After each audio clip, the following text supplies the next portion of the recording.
The spring of 1889 had been a rare one in Seattle. The long stretch of dry, 70-degree days, which seemed to be the perfect antidote to the winter doldrums, in fact proved to be catastrophic.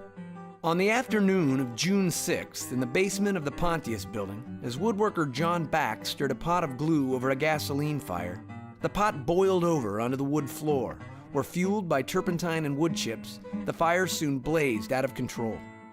In the smoldering wake of this destruction, thousands found themselves displaced, destitute, and without employment. On June 30th, 1890, Edward O. Graves, a Hobart College dropout and former junior clerk in the Treasury Department, stepped off the Northern Pacific and blackened Seattle, clutching a bank charter. Graves' vision was to rebuild from the ashes what would soon become a bigger and better Seattle. Taking an office on the ground floor of the Kilgan Building, Graves rolled up his sleeves and set to work. The Washington National Building Loan and Investment Association opened its doors and began rebuilding the city out of the rubble, offering the first home installment loans on the Pacific Coast. In a matter of a few short years, Seattle was enjoying the unprecedented success which Graves had envisioned, and a major hub of culture and commerce was born out of the ashes. Having expanded its assets by 68% during World War I, Washington National, now Washington Mutual, emerged with a reputation as the strongest savings institution in the state. But the days of steady growth which marked the Jazz Age came to a grinding halt with the crash. As the Depression worsened, tent settlements began sprouting up in cities across America, as was the case just south of modern-day Pioneer Square near the banks of the Duwamish. At a time when confidence was at a low ebb in financial institutions, Washington Mutual invested money in the Puget Sound region, including the purchase of $250,000 in bonds to cover the costs of unemployment relief. Where mortgages were concerned, Washington Mutual opted for a policy of relief rather than foreclosure, implementing the mortgage tolerance policy. As Harry Baldwin later explained it, there was no use in owning a great many homes in Seattle if there was no point in living in Seattle. Our job wasn't to get into the real estate business, it was to stay in the banking business and make friends. In the months preceding Washington Mutual's 50th anniversary, Hitler invaded Poland, and rearmament quickly became the U.S. mantra. Issuing a series of defense bonds to finance the military buildup, the Treasury asked Dietrich Schmitz to head bond sales in King County, which proved to be one of the most successful campaigns in the nation. As America assumed a new role of world leadership in the post-war era, Washington Mutual took its place at the forefront of interstate expansion, opening 33 branches in 20 different Washington markets over the course of the next 20 years, including Ballard, Bellevue, Spokane, Pullman, and Vancouver.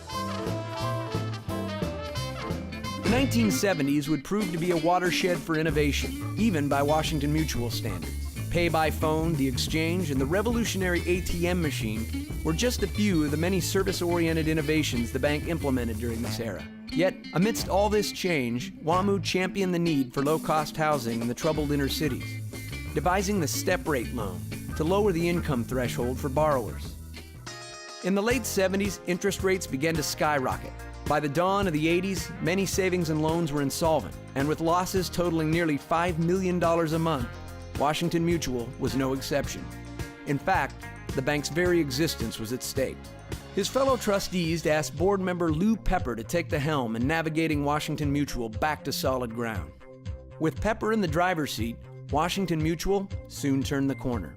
The bank charter allowed for the key acquisition of Murphy Favor, making Washington Mutual the first bank in the country to own a full-service brokerage firm. The acquisition brought whiz-kid Kerry Killinger on board, a move that would pay dividends far into the future.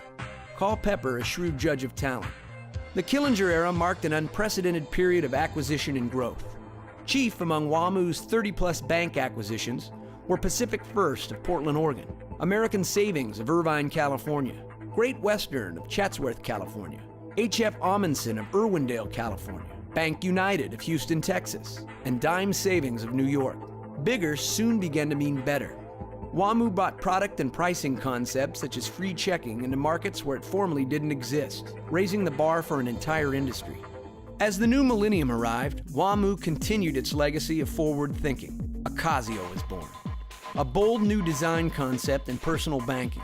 In an era where banking trends were geared towards mechanized corner cutting, WAMU boldly went the other direction, implementing a high-touch approach to retail banking. The design was enthusiastically embraced by customers throughout the nation, paving the way for expansion in Las Vegas, Phoenix, Atlanta, Chicago, and Denver. When many banks were pulling back from home lending, WAMU acquired PNC Mortgage, Fleet Mortgage, Homeside Lending, Long Beach Financial, and North American Mortgage. These bold moves positioned WAMU as one of the nation's largest home lenders, and the acquisition of Providian Financial in 2005 made WAMU one of the nation's leading credit card providers. By 2006, WAMU had grown to become the nation's 6th largest banking organization. As we continue to look toward the future, we keep one eye on the past and the values that have served us so well through the years. The bank that was born out of the need of its customers and communities over a century ago, the bank that grew up with America, will continue to answer the call of history.